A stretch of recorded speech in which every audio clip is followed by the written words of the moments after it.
著名的军事学家丁伟曾经这样形容李云龙先生的打鼾：这小子睡觉打呼噜，比发动机还响。哪个狗日的打我小报告？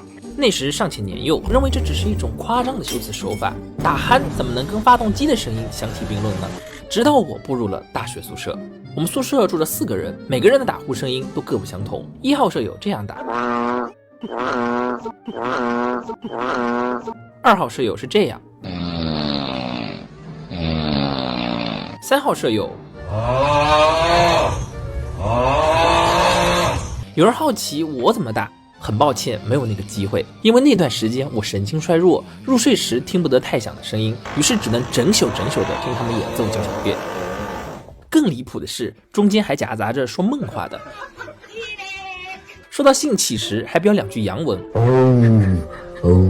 yes。我一直以为初中学的京中友善口技者中，只有未几夫后升起是形容打鼾的，直到那个时候我才知道是我浅薄了。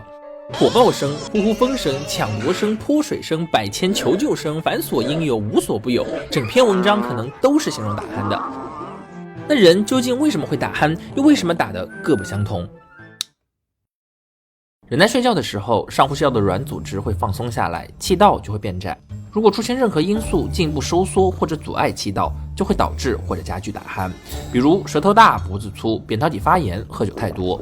气流越强，声音就越震撼，而气道越堵，穿透性就越强。如果能够找到2者之间的平衡点，就能达到高音甜、中音准、低音沉的梦幻效果，给舍友或者枕边人带来如听仙乐而暂明的美好时光。那如果呼吸道被完全堵住了呢？那就会这样。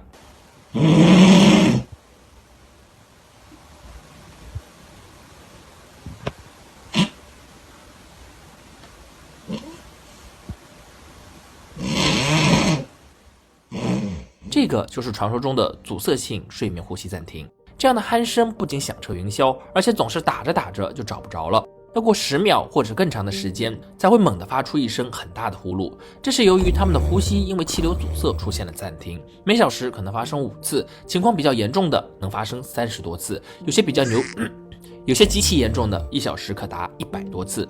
由于长时间缺氧，轻者头痛、注意力不集中、脾气暴躁、智力减退、性功能障碍；重则高血压、冠心病、糖尿病、缺血性中风，极严重时甚至会出现夜间猝死。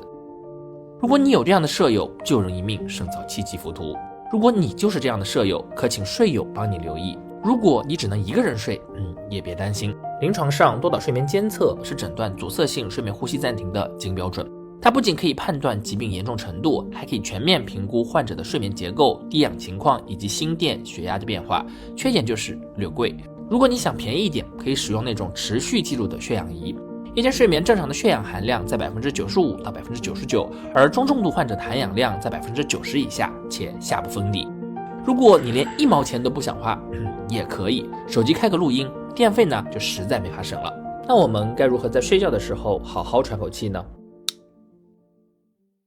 首先是减肥，体重增加会导致颈部脂肪堆积，使得咽喉的内径减小，所以没什么好说的，管住嘴，迈开腿，别让脂肪在喉咙上堆。其次，可调整睡姿，仰卧时因为重力作用，舌根向后呈下降趋势，软腭和扁桃体也附着在喉壁上，导致气道变窄。多采用侧卧的姿势，让空气更易流通。有条件的话，也可适当抬高床头的高度，以此保持呼吸道畅通。再者，要避免睡前饮酒，酒精会使喉咙和下颚的肌肉过度放松。如果以上调整都没有明显效果的话，那就需要考虑医院的治疗了。做完检查后，可在医生建议下佩戴合适的呼吸机，例如持续性正压通气呼吸机，或者使用下颌前移装置、舌下神经刺激疗法等。好了，以上就是本期的全部内容。如果你觉得有点好看，或者对你有点帮助的话，可以关注我们。